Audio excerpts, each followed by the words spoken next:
I've got spurs that jingle jangle jig.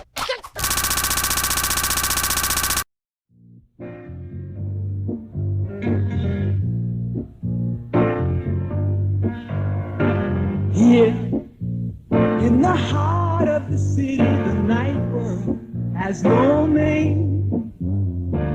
I wrote a letter last night and I tried to explain. Here. How the fuck do I write an opening for this? The Simpsons quite literally needs no introduction. In its 30 years and rising on television, the animated series has accumulated a mass of over 120 awards, been licensed to any product and media known to man, and is considered a cornerstone in popular culture, not just within America, but around the world. The Simpsons is so ubiquitous and ingrained in modern culture that giving the boilerplate synopsis of the iconic inhabitants and setting of Springfield would just be pointless. You probably wouldn't guess from the length of this video, but I'm not here to waste your time. But along with The Simpsons' reputation comes the near unanimous understanding that the series has declined in quality and is often called to be ended even by former and current fans of the show. What is more unclear is how, why, and when this supposed fall from grace happened. So during this non-advertiser friendly Q word between coding in Unity, entering game jams, and working on my dream project, what the fuck? I watched through all 639 episodes, listened to DVD commentary tracks on 200 episodes, dug through old interviews of the cast and crew, and read a stack of essays about the show to try and determine just what fundamentally changed about the series and when.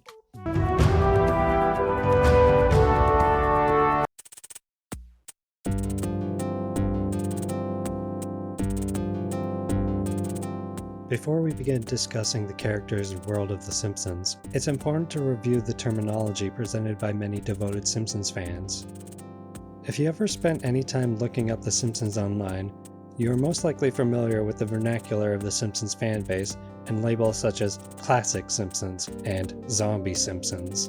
These keywords represent what Chris Philsell in his essay Canonizing The Simpsons, the Anti-Textual Properties of a Show in Decline, describes as the metatext and the anti-text respectively. The Simpsons is heteroglossic, meaning that the series has had a multitude of different writers, producers, directors, and showrunners adding or retconning different elements. Metatext can be described as how individual audience members distinguish a work's overarching identity or simplify text that describes or discusses text. Meaning is generated by the fan actively making his or her own text, through a process of listening more or less attentively to different voices. Essentially, fans fill the role as writers alongside the actual staff, as they form their own canon, often referred to as fanon or headcanon. Philsell describes antitext as works that are excluded from the metatext for contradicting the hyperdiegesis constructed by fans. Essentially, anything that goes against their idea of what the show is about and what they enjoyed about it are not simply ignored, but are deliberately distanced and disdained. Disliked episodes or entire seasons are discussed as though they are part of a completely different show, often labeling them as Zombie Simpsons or Simpsons 2 or simply Not the Simpsons. These episodes are often branded as such by fans as they wish to distance what they believe is the good from the bad, the metatext and the anti-text. This can be seen in many franchises outside of The Simpsons, as is often done by fans to halt others from scrutinizing the series in its entirety, and secure the construction of the metatext. Because of The Simpsons' segmented heteroglossia around Season 9, when many core staff members had left, Season 9 is often regarded as a cutoff point by many fans for when Simpsons ends and Zombie Simpsons begins. But the categorization of what episodes exist as anti-text goes through a series of revised definitions, hyperdiegesis, and moved goalposts. One example given to differentiate classic Simpsons from Zombie Simpsons is how Homer became incredibly stupid, unusually cruel, and indifferent to the suffering of others, and jumped from job to job. However, these defining characteristics of the anti-text given by fans also contradicts their own metatext. It disregards episodes such as Season 6's Lisa's Rival, when Homer quit his job on a whim to sell sugar door to door, or how Homer could be harshly unsympathetic in episodes such as When Flanders Failed or A Streetcar Named Marge, or how ignorant he could be in episodes such as Saturdays of Thunder. Another key distinction made by fans is the often short runtime of modern episodes, which are often filled with padding, but this ignores that a majority of episodes from Season 4, which falls under the umbrella of classic Simpsons, more often than not fall short on the mandatory runtime. It becomes very apparent when you notice how many of these episodes use the full opening, lengthy couch gags, repeated jokes, cutaways, daydreams, TV skits, and recycled animation. Despite this, Season 4 is often regarded by fans as one of the best seasons. Season 4 was also notorious for the stark jump in ridiculous plots. In the commentary tracks for many Season 4 episodes, the showrunners attribute this to the behind-the-scenes changes with the writing staff. Season 4 came around the time many of the core writing staff were going to be released from their contracts, and were planning to move on to other projects. Many writers, knowing that their time on the show was essentially forfeit at the time, decided to stretch the envelope for what they could get away with, resulting in a number of action-driven or nonsensical plots. Years later, around Season 8, a very similar event started to occur. Many writers believed that this series was going to end soon, having been on for the better part of a decade.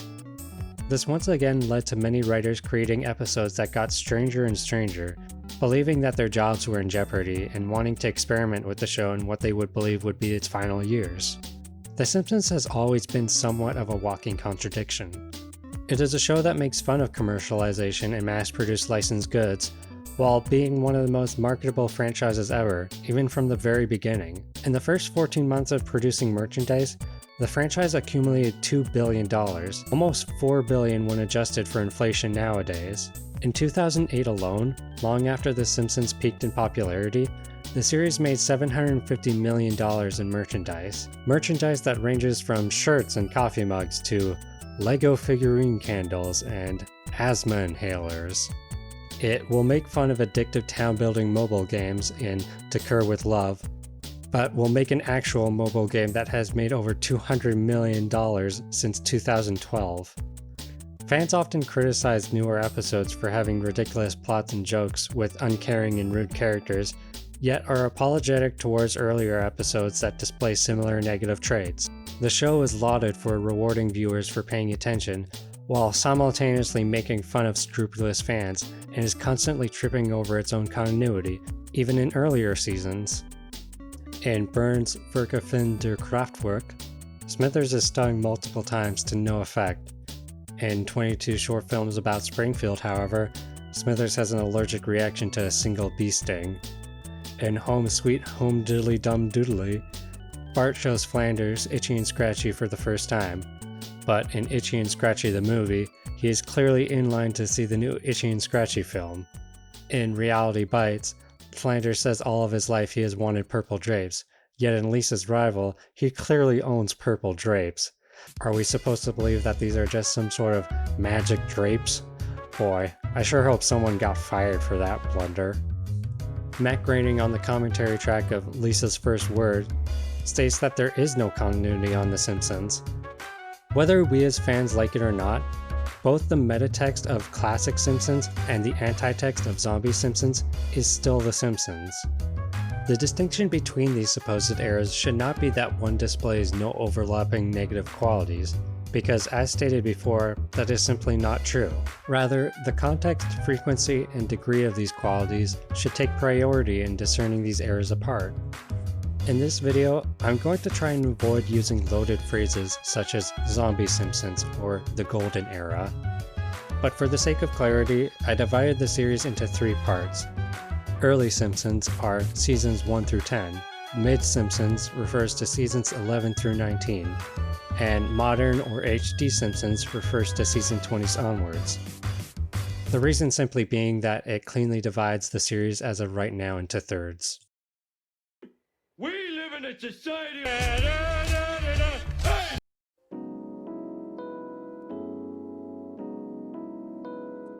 One aspect of the repeated narrative from Simpsons fans is the show's supposed rivalry with NBC's The Cosby Show. The Cosby Show represented the many cheesy and over-sentimental sitcoms of the 1980s, whereas The Simpsons represented the angsty and subversive counterculture of the 1990s. It is often lauded that The Simpsons was easily able to overthrow established sitcoms like The Cosby Show. However, The Simpsons would only surpass The Cosby Show when it ended in 1992, and was constantly beat out in ratings when Fox had placed the show on identical time slots. You grew up before our eyes. Hey, Dad, how come they're taking the Cosby Show off the air? Because Mr. Cosby wanted to stop before the quality suffered. Quality schmality. If I had a TV show, I'd run that sucker into the ground. Many Simpsons fans chronicle the series as having a slow and humble rise across many years to mainstream popularity. However, much of the news coverage, statistics, and writer commentary contradict that, describing the series as an immediate success as opposed to the modest story many fans tell others and themselves. In reality, The Simpsons is counterculture in the same way that a mega corporation selling pre-ripped jeans is counterculture. Suicidal. It was just sort of wrong, because The Cosby Show was not only a hit, it was a quality show. We always felt we were a good show, and that was a good show. It was hip, and, you know, we wish we had taken on a piece of garbage instead of The Cosby Show. All that summer, it was increasing fake news stories about this supposed rivalry between Bart Simpson and Bill Cosby. In fact, Cosby was on the cover of Entertainment Weekly wearing a Bart Simpson t-shirt. So he got into it too, and it was a big drag because I think it hurt both shows. It certainly, I'll say, after this episode aired, I think when the initial ratings came in, we had several million more viewers than Bill Cosby, and it was the headline of the New York Post the next day. Bart beats the Cos, a big picture of Bart's face on the cover. And then, of course, when the final ratings came in, Cos beat the Bart. He actually did much better, and I think continued to beat us week after week. I think maybe up until... We didn't actually beat him in the final ratings until 1992 during the Winter Olympics.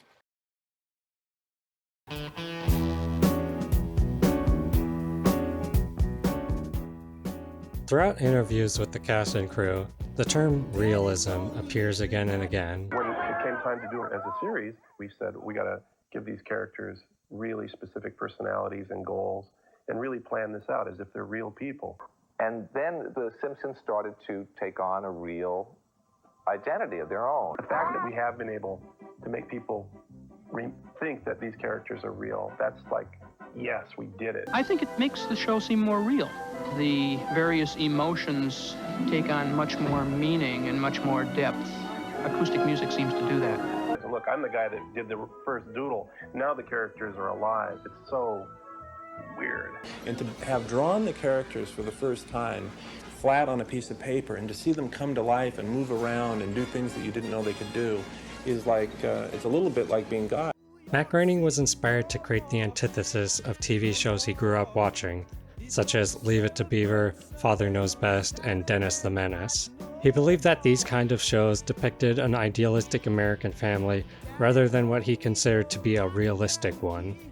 What is normal? I think normal is a struggle to be normal, and there's nobody who is really normal. In The Simpsons, I think people are amused by them because they're amused by their struggles to be normal, and they fail miserably every time, and that abnormality is what makes them fun. I think they're terrific characters. I mean, you know, people say a lot of things, but I think our approach to it was to do it the way we would do any regular television show. But ask any animator what they wish to achieve in the work, and the overwhelming majority of them would not say realism. The goal of an animator is to make something believable, to take something inanimate and give it the illusion of life. The animator's goal is to convince the audience of the character's existence. If the animator managed to do so while still creating illogical movement, then animation remains believable. A majority of animation, or even painting and writing, is not based on realism, but an exaggerated version of realism. Realism is not something that comes from 4K textures and 3D scans and photorealism. The Simpsons is not capital R realism, it is realism. Air quotes. Stating that The Simpsons is not realistic on account of it being animated disregards that animation is the very thing that makes it so. Over the years, the show has taken on many serious issues: nuclear power safety, environmentalism, immigration, gay rights, women in the military, and so on. Paradoxically, it is the farcical nature of the show that allows it to be serious in ways that many other television shows are not. I think that they're able to tell the truth more than on a regular television show.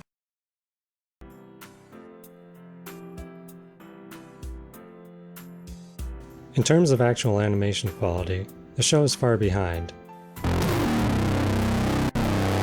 The series does have brief moments of great and expressive animation, but is typically kept to a minimum. Matt Groening states that the limited animation style of The Simpsons is primarily based on Rocky and Bullwinkle. I thought there's no way. It's great, but it's got this kind of rubbery, bouncy thing that I found a little bit nauseating. I mean, it's great, but it's a little, you know? And then there's Warner Brothers, that's like, you know, it's very dynamic and jerky and quick and brilliant. But I thought, no way. The budgets in today's animation, you can't do it.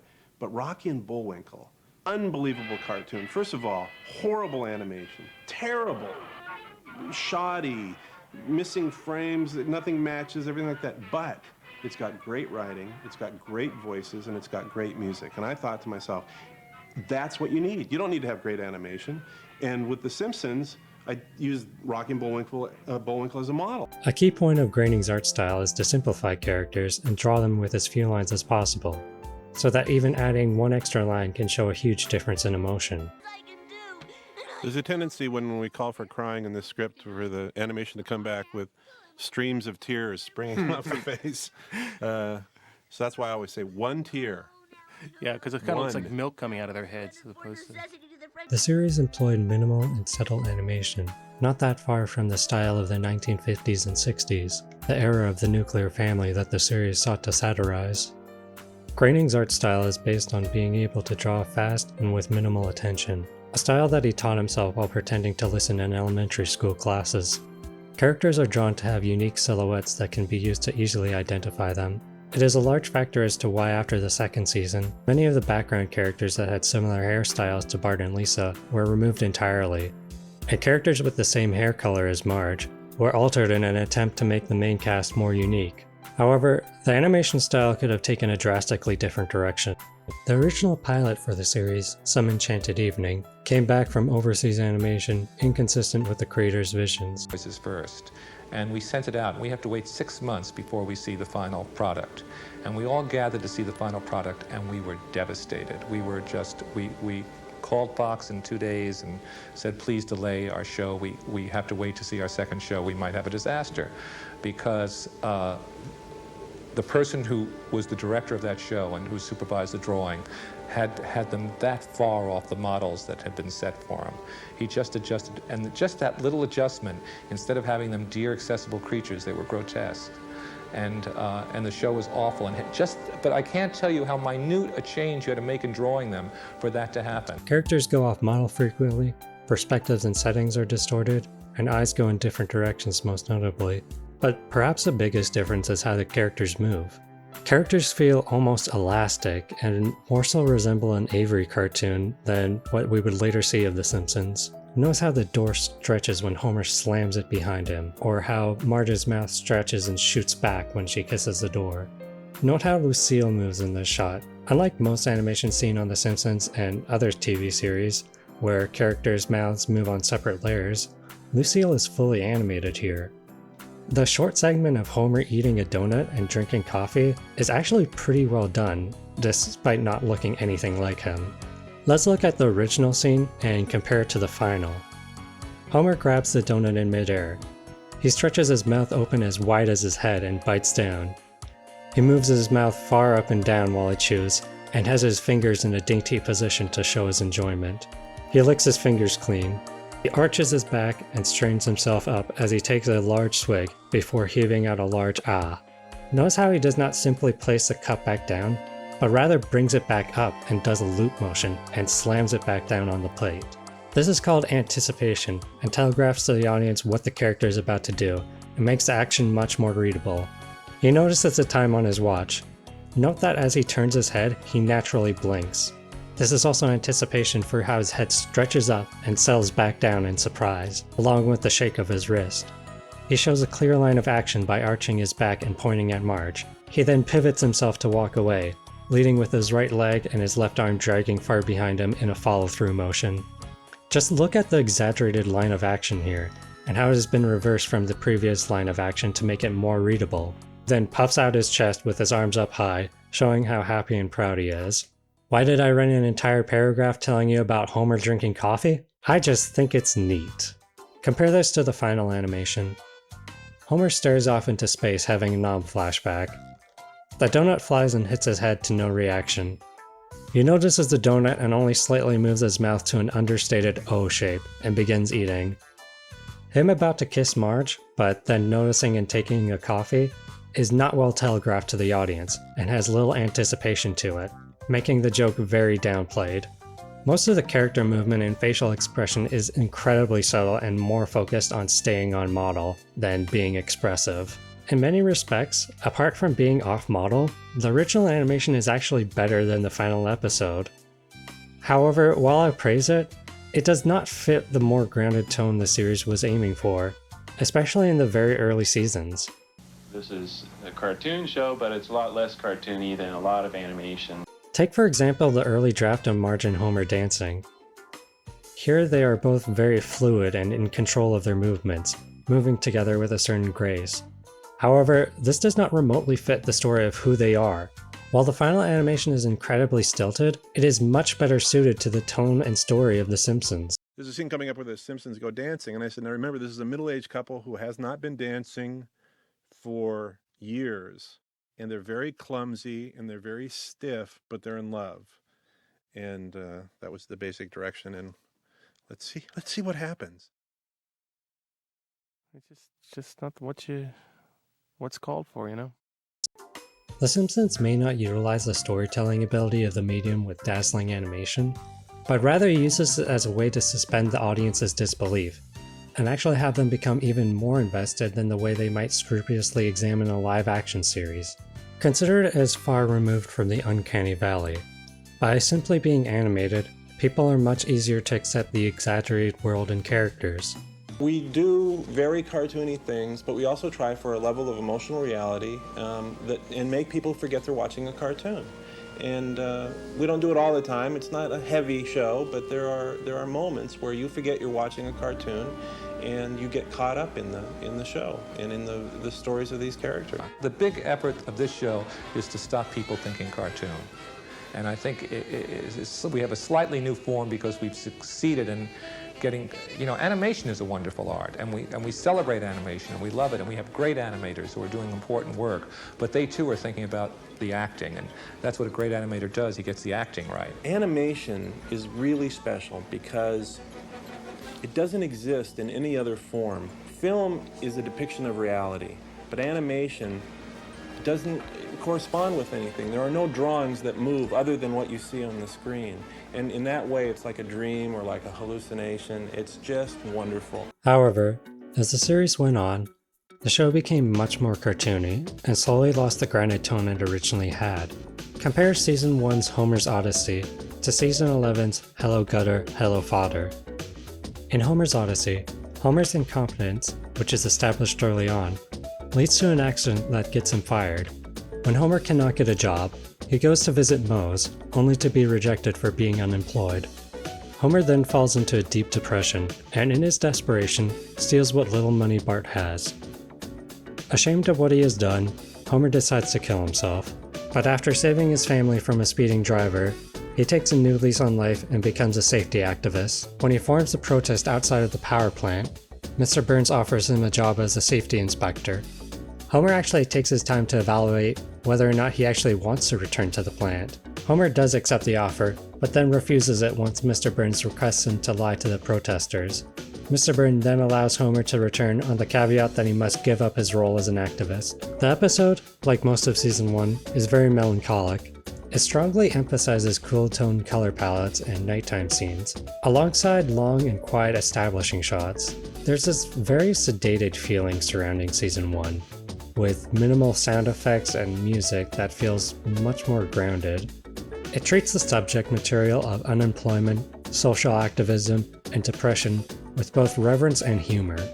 Most importantly, there's a clear line of events created from action and reaction, moral dilemmas, and well-defined characters and consequences. Each scene builds on top of the previous and builds a coherent plot. Compare this to the series of events in Hello Gutter, Hello Fodder. In the episode, Homer scores a perfect bowling game and becomes a local celebrity. He then goes to take a talk at Bart's school. Homer later appears on Hollywood Squares, where Ron Howard tells him his 15 minutes of fame are up. Homer attempts to regain his stardom by crashing a Penn and Teller show. Homer then almost immediately resorts to killing himself. When he falls off a skyscraper, Otto just so happens to be bungee jumping next to him. They then pass through a conveniently open manhole and pass by underground societies of warlocks, chutes, and mole people. They get flung back up, and Homer instantly shakes off a severe head injury. The whole series of events is more akin to a Wile E. Coyote cartoon than The Simpsons. This then results in Homer taking a new lease on life as he tries to teach Maggie how to swim. The episode feels like a collection of loosely connected scenes. Many parts feel like minor set pieces simply to tell jokes and have cameo appearances. Unlike Homer's Odyssey, where Homer saving his family naturally leads to him becoming a safety activist, Hello Gutter, Hello Fodder takes a random detour for the final third of its story. Hello Fodder takes no time to establish Homer's fall into depression, despite being filled with various filler scenes, and treats him taking his own life with no significance. Simply put, The Simpsons went from an animated series to a cartoon. The writers had gradually upped the ante of these characters' personalities to the point that they had become watered-down caricatures of themselves. However, if there is one aspect of the show that has actually excelled in recent years, it would most definitely be the layouts and setting designs. The early seasons are pretty notorious for their layouts, with The Simpsons house somehow never keeping the same layout between episodes, wonky perspectives, and general lack of detail. In the HD era, however, scenes are given much more detail and are fully fleshed out, with whatever location the family finds themselves in being faithfully recreated. The series set design is also greatly improved, with a high number of background jokes and little visual gags. Changes, and now with HD, there's even more, because where we used to get by with just having a line here or a drawing there, you now have to write titles for every book in a bookstore, or you can't just get by with like an animator squiggle. You have to actually write out what's in the backgrounds of this wide screen. Wow. Yeah, we write them all. We'll say to the director, just give us a list. It makes us not want to set every scene inside a bookstore, for example, but so there may not be bookstores, so I can solve that problem. But you basically have to write every aspect of every background, and we have a specific writer producer, Bill Odenkirk, and formerly Ron Hauge, dedicated just to coordinating the backgrounds and coordinating the writing with the animation. You look at the Quickie Mart, there's like a game called Time Waster and a game called Grand Theft Walrus. Because you couldn't change, what you have to do is you have to say to the Korean animation house, well, we can use the standard Quickie Mart background, because otherwise it would just be prohibitive. You have to be doing new design. That's why, for example, our Halloween shows take a year to do, because you're designing everything again, 3 times.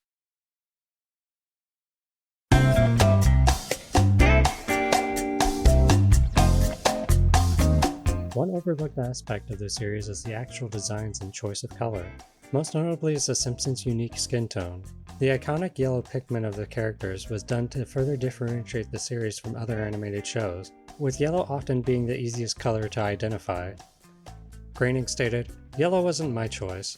You initially worked in black and white, and one of the animators suggested that we color them yellow, and it looked right. Then again, she also made the trees purple, which we didn't go for. It means the Simpsons look like no other cartoon characters though." So, yellow skin, why? Because it looks like there's something wrong with your TV set, and I thought that was appropriate to The Simpsons symbolically. Also, if you're flicking around with your channel changer very fast and you zoom by The Simpsons, there's nothing else that looks like them on TV, so therefore we stand out. Although, Mike Reese and David Silverman claim that the characters are yellow because colorist Georgie Pelusi knows that Bart, Lisa, and Maggie have no hairline to differentiate their skin tone from their hair color.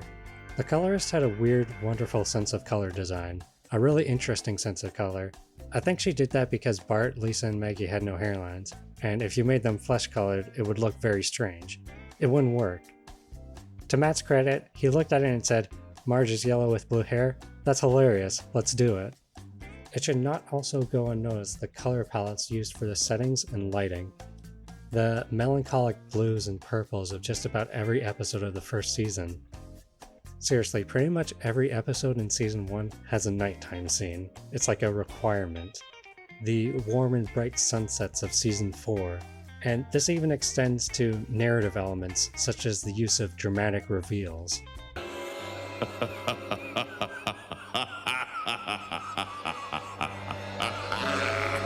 And most prominently, setting tone. Stay away forever. And then tearing that tone back down. Wait a minute. That's no good. Why do you want some brownie before you go to bed? Come on, let me cut you a brownie while they're still hot. Bart, do you want to see my new chainsaw and hockey mask? Oh, sorry. There is a reason why there are so many groups of fans committed to compiling scenic or aesthetic backgrounds from the show. Most notably, however, is that these are predominantly taken from the first 10 seasons. As the series went on, there was a push for a more standardized and less stylized color palette. Compare nighttime scenes in early episodes to later episodes. In early episodes, they're mostly blues and purples, but in later episodes, it's just a regular scene that's tinted black. I think this is a contributing factor as to why many later episodes feel very bland and lack the emotional impact that many early episodes did. I just like the way this came out. I thought it did a nice job. The shadow looked good. It worked out pretty well. The tone feels different to me. I mean, the second season did have a very specific tone, I think. We are left with a great deal of freedom as far as how the style of the show is going to be and how the camera work is going to be. Another underappreciated element of animation The Simpsons utilizes is the camera, or rather the illusion of a camera. You have to take her to see a real psychiatrist. Look how tense she is. She's fine. Oh. Save our seats. Will do. Hello? Oh. The most prime example of this is Season 5, Episode 2, Cape Fear. So many shots in this episode are great at conveying tone. Distorted perspectives and point of view shots convey Bart's anxiety perfectly. Additionally, the episode uses everything from bird's eye views, Dutch angles, and 180-degree turns. Coupled with the episode's heavy use of shadows and abstract colors, makes Cape Fear one of the most atmospheric episodes of the whole show. Though, the most important aspect is how the show implements these techniques for the sake of comedy. A number of jokes are entirely based on pan-downs, Down here, Bart. reveal shots, Man is so rude. Yeah. How many people in this court are thinking of killing her right now? zoom-ins, and zoom-outs, wide-angle shots, and characters popping in and out of frame. Wait, I've got a good one now. Marge, say, stay away from my son again. No! That doesn't work if you invite him. Idly hey! Go home. Doodly-doo! Mom, Dad, I saw Sideshow Bob and he threatened to kill me. Bart, don't interrupt. And these kinds of jokes derived from camera angles and editing can be found all over the early seasons. Cool, This Jim. is a great That's scene. really Yes. cool. We almost do a 360, but we didn't. We ran out of money there. Now, the previous thing where Bart is like getting all excited, I purposely wanted to cut from different angles very quickly just to give his anxiety the feeling of that everything's collapsing around him. That's one of my favorite jokes. The visual. It's like I remember when you pitched it, I was thinking you can't do that. You can't, it's too crazy and it won't work and you can't stage it and it's perfect. But you can, that's the thing is like Good the job. thing about animation is you can almost stage anything and time it perfectly, and that's why we get so excited when the directors come in and they can make the bridge catch on fire instantly, just in the time of the single shot. I could never do that in live action. So, as a director of live action, I so enjoy the amount of control we have in animation, zillions of things we can do. So it's no surprise when fans were in an uproar over Disney Plus showing the 16:9 widescreen version of these episodes, sometimes obscuring or cutting out jokes entirely. Compare this to the show's contemporaries such as Family Guy. The audience is subjected to the same flat, wide-angle shots again and again. The camera is seldom used to meaningfully contribute to the jokes or story, but rather uses it as a crutch. The show tries to convince the audience how profound its message is by simply falling back on the same emotionally manipulative, over-the-shoulder zoom-in while sad music plays again and again. Unfortunately, this unintuitive and empty layout style is something that The Simpsons has followed suit in recent years. Homer Simpson is a loving father. However, he is ruled by his impulses, and he's often moved to become very angry very quickly. And a lot of the laughs come from Homer getting very mad very quickly. He doesn't know that life is mistreating him. He loves his family, but he's too stupid to know he loves them. Fish represents a better life for both of us. This fish makes me a champion and a hero. To who? To those weirdos in the worm store. All this fish represents is just how selfish you are. Well, if that's the way you feel, I'll do it back. Oh, yeah, sure. Watch! Whoa. And he, like the others, is caught in a struggle to be normal, and he fails most of all. He's probably the most endearing character, I think, in the show because the consequences of his failures are more extreme. Round and round, the words are spinning. Homer was abandoned by his mother at a young age and was left with his father, Abe. Abe is shown to be a rather uncaring father, promoting underage drinking, telling Homer that he could never become president, outright calling him an ugly child, instructing him not to ask Marge out because she's too good for him, telling him to marry Marge because he'll never find anyone else, and even revealing to him that he was an accident. Abe set it in Homer's mind to go through life as an underachiever.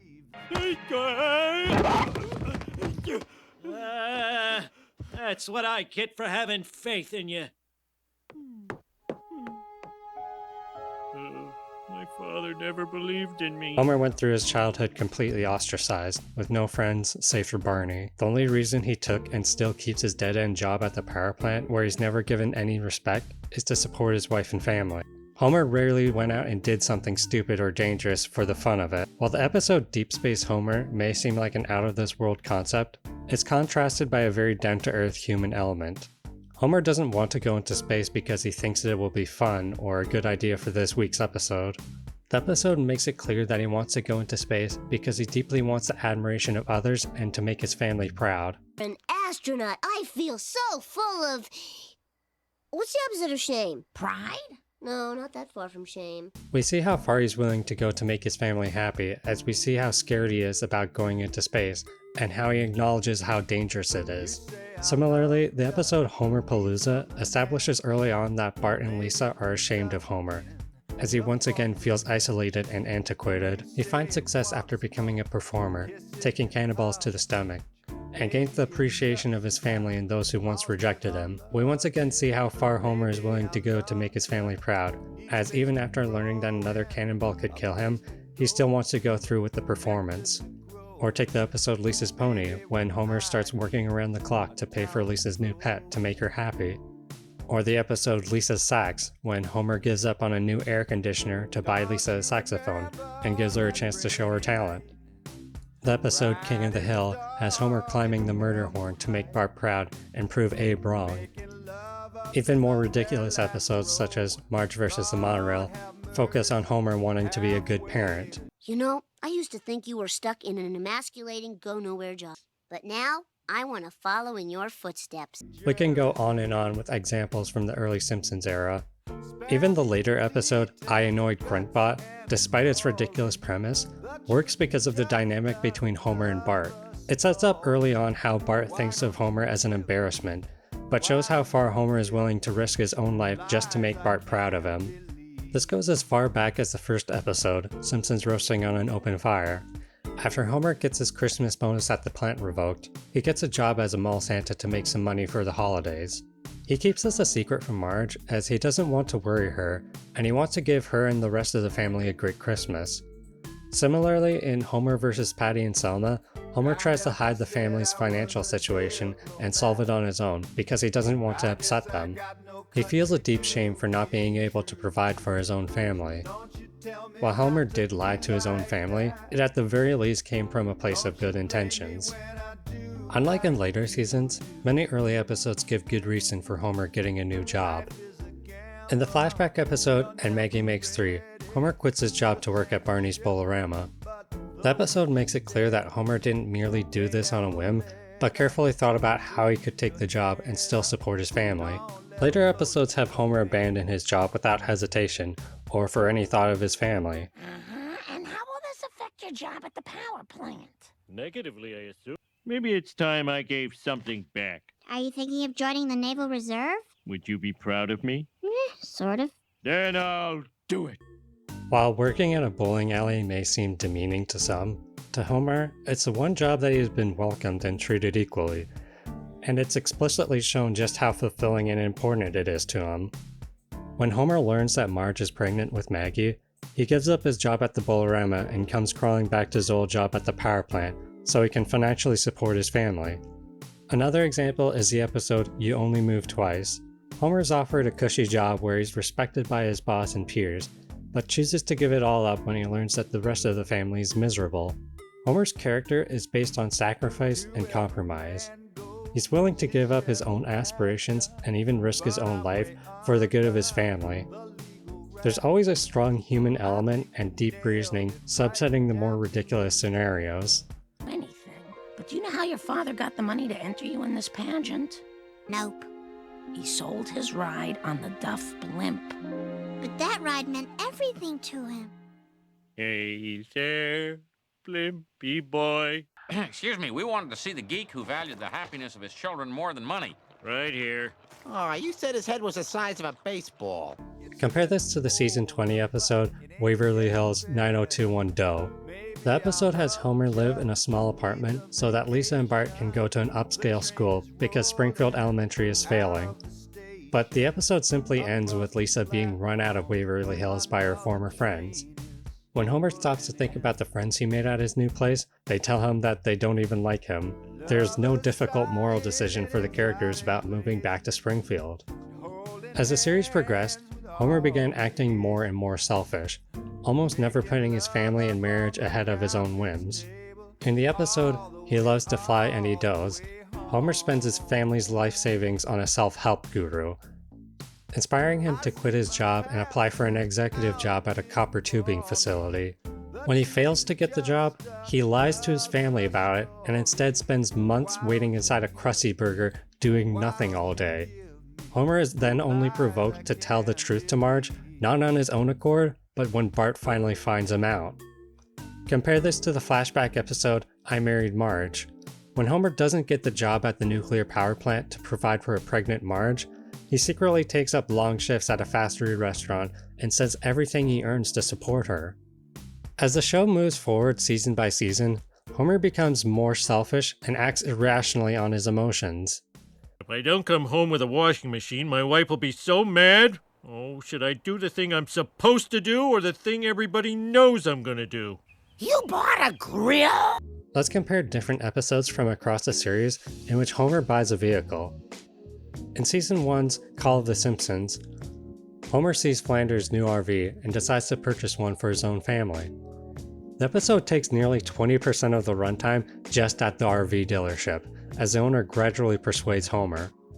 In the end, Homer settles for the worst RV on the lot, as it's the only one he can financially afford. This episode is great at depicting just who Homer is as a character. Homer loves his family and wants to be able to provide them with luxurious things like Ned does with his family. Ned's materialistic side was heavily used in the early seasons, such as in Simpsons roasting on an open fire and Bart's dog gets an F.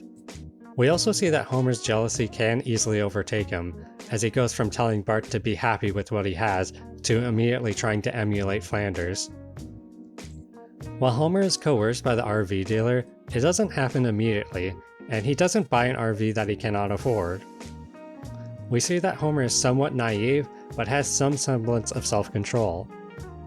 In Season 4's Mr. Plow, Homer wrecks both of the family cars and has to buy a new one. He's then coerced into purchasing a snowplow. While he doesn't consult Marge about the decision, he is fully aware of the financial consequences and just how stupid of a decision it was, and spends the following scenes trying to figure out how he's going to afford it and support his family.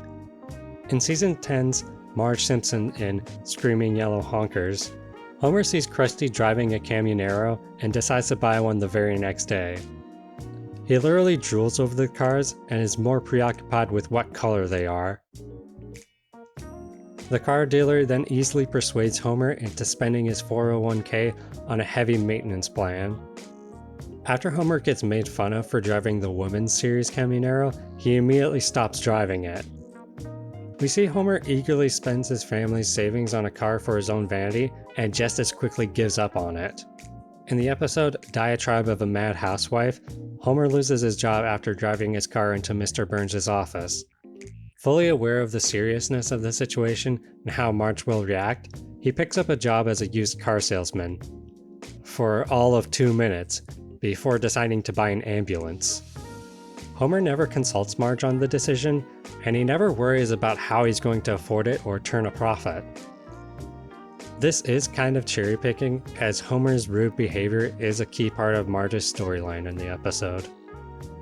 And this isn't to say that Diatribe of a Mad Housewife is a bad or even unfunny episode. Rather, it represents how the show started to drift away from the struggling family aspect of The Simpsons and started giving unvalid excuses for Homer to have a new job of the week and fill a new storyline. Homer went from taking a job or doing something out of aspiration or necessity to doing it just because he feels like it and he needs to do something for 22 minutes of runtime. In Season 16's Mobile Homer, after Homer is denied life insurance, Marge decides to start saving money any way she can. When Homer gets annoyed at her for controlling the family's finances, Homer spends all of their savings on a mobile home just for himself, so he can live in the backyard. He also invites an entire fleet of mobile homes to stay in his backyard and use the family's power. Homer went from buying an RV to impress his family to purposely trying to tear them apart. The real turning point for Homer's character is in Season 18's Ice Cream of Margie. After Homer gives an ice cream truck driver a heart attack, he spends the family's savings to buy the truck and take it over. Throughout the entire episode, Homer is completely oblivious to how unhappy Marge is.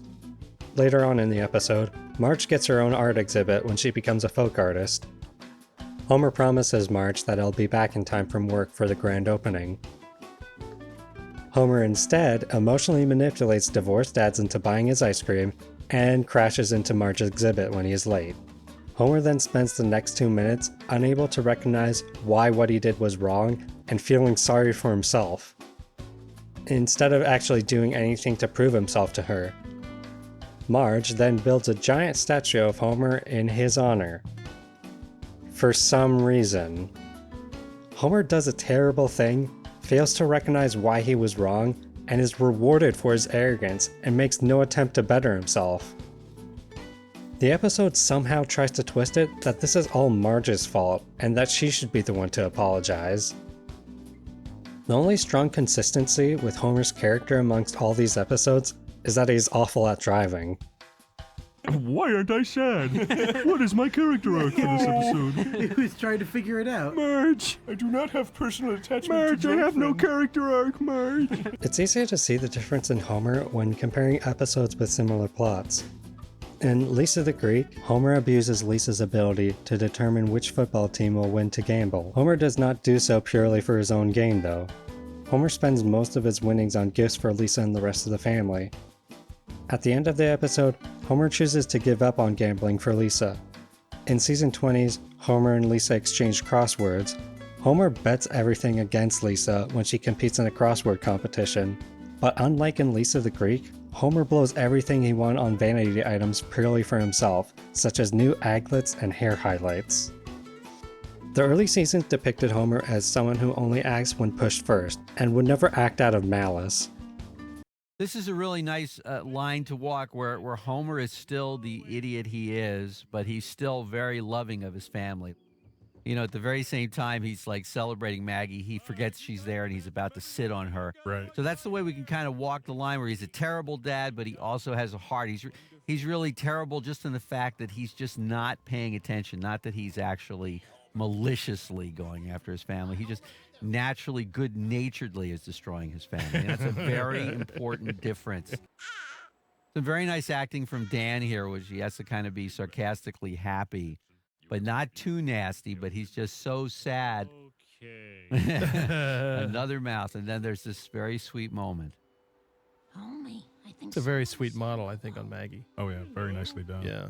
And again, we go from a lot of this insane humor to really great emotion here that I've watched people watch this and really get teary-eyed watching it, even though there's jokes throughout. You know, just him bonding with his new daughter is very sweet. And that's a tribute to obviously the writing, but the actors are stunning and are great directors and animators that come up with these expressions that are incredibly moving.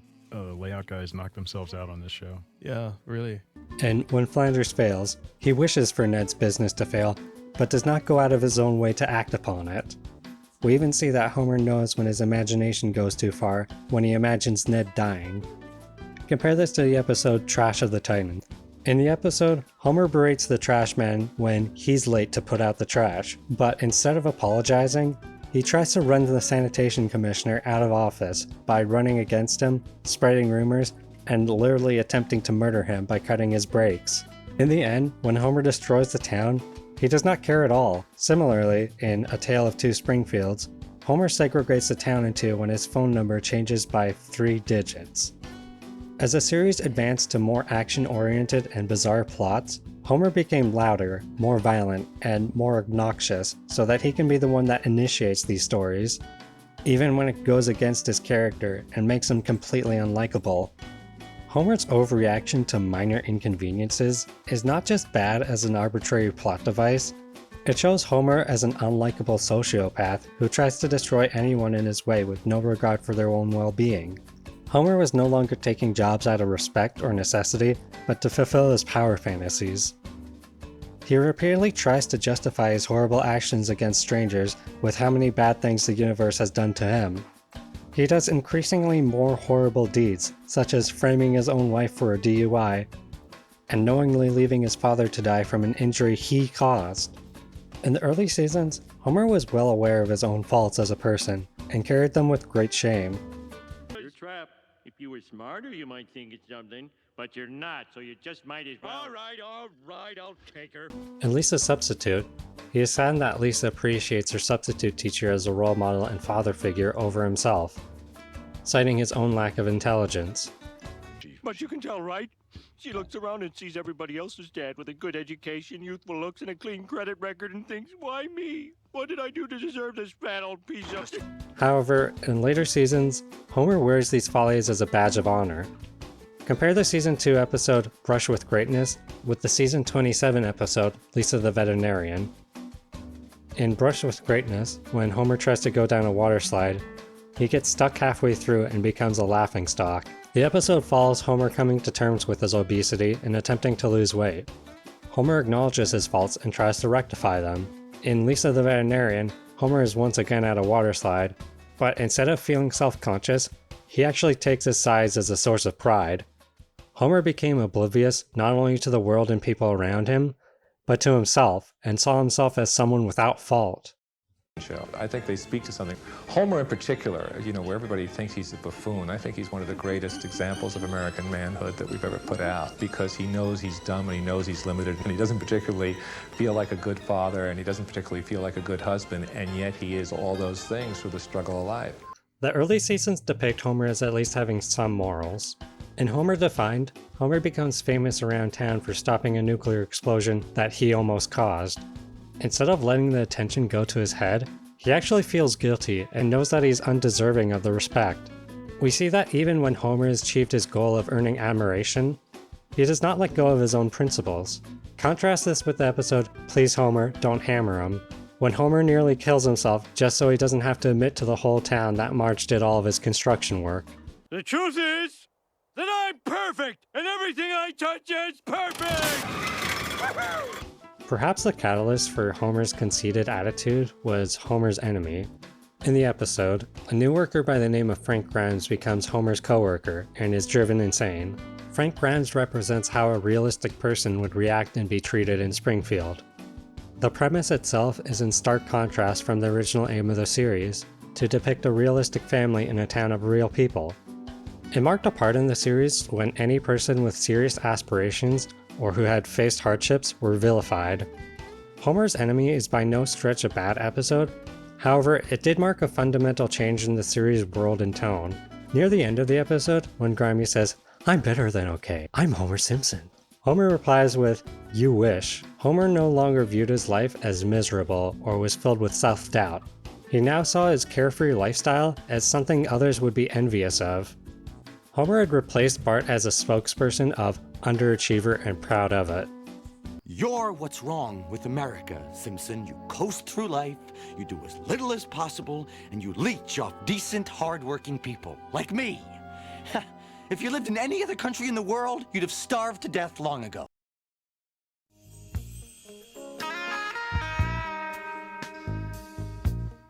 Marge has always been this kind of tragic figure. Similar to Homer, Marge was someone who was told that she was never good enough and discouraged from following her dream. But unlike Homer, who is very emotional and projects his troubles outward, Marge's upbringing has led her to be timid and overly self-conscious, opting to bottle up her feelings until they come bursting out. I'm gonna do what I've done at every key point of my life. Suck it in and smile. And like Homer, Marge's defining flaw is that she seeks validation and self-accomplishment to sometimes immoral extremes, such as in Reality Bites and scenes from the class struggle in Springfield. However, she always values her family above all else, but because of her family and the circumstances of her pregnancy and shotgun wedding with Homer, Marge is often anchored down from really achieving.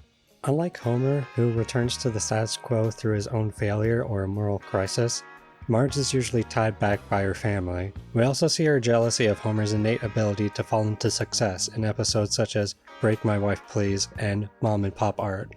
Homer, being an artist was my dream. But now, without even trying, you've accomplished more in a week than I have in my whole life.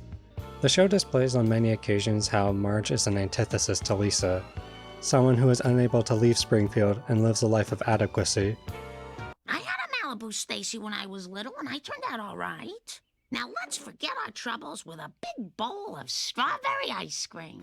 Now let's forget our troubles with a big bowl of strawberry ice cream. In the episode Separate Vocations, when an aptitude test comes back encouraging Lisa to be a homemaker like Marge, Lisa states that she would rather be dead. In She Used to Be My Girl, Lisa finds a role model in Marge's old friend Chloe. They made it a key point in the episode that Chloe was able to achieve success by leaving Springfield and following her dreams, while Marge stayed in Springfield with Homer. Marge, similar to Homer as mentioned before, wants to be a role model and be viewed with respect from their family and peers, and fears feeling antiquated and unaccomplished. It is also why we have seen Marge try to push her unfulfilled dreams onto Lisa. In both Lisa and Last Tap Dance in Springfield and Smoke on the Daughter, Marge tries to get Lisa into dancing, a passion of her own that she never fulfilled. Have I ever shown you my Shattered Dreams box? No. It's upstairs in my disappointment closet. In Girls Just Want to Have Sums, when the school is gender segregated and Lisa cannot get a decent math education, Marge is reminded of her own failed studies and helps her get into the male side of the school. Marge tries to push her unfulfilled dreams onto Lisa because she sees potential in her, and actually doesn't want her to turn out like her.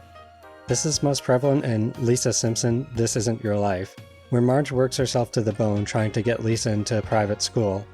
I can't live with that knowledge while trying to get more knowledge. Lisa, honey, I insist, because it's important to you that you don't turn out like me. We also see Marge try to enforce religion on Lisa and the rest of the family on several occasions, such as in She of Little Faith, Lisa the Skeptic, and Homer the Heretic. She seems to be the only one in the family that wants to attend church, and forces the rest of the family to tag along. She explained that she wants her family to seek salvation, and believes that her family is able to find redemption, and that is probably the key aspect of Marge as a character. She sees potential in everyone and encourages them to succeed, because her dreams as a child were squandered. This is especially prevalent in her relationship with Bart, as she tries again and again to set him on the right path in life. Speaking of poorly rushed transitions, The rest of the Simpsons are in a struggle to be normal. Only Bart realizes that being normal is boring. And so Bart's attitude is anything for a laugh. despite Bart being a primary character in the series, especially in its infancy, he is not as deeply explored as the other family members. Bart was primarily used as an icon for The Simpsons, and represented the rebellious and outspoken image of the early 90s the series attempted to hold. As previously mentioned, he was the poster boy for the series and routinely put up against other airing TV shows of the same time, such as The Cosby Show.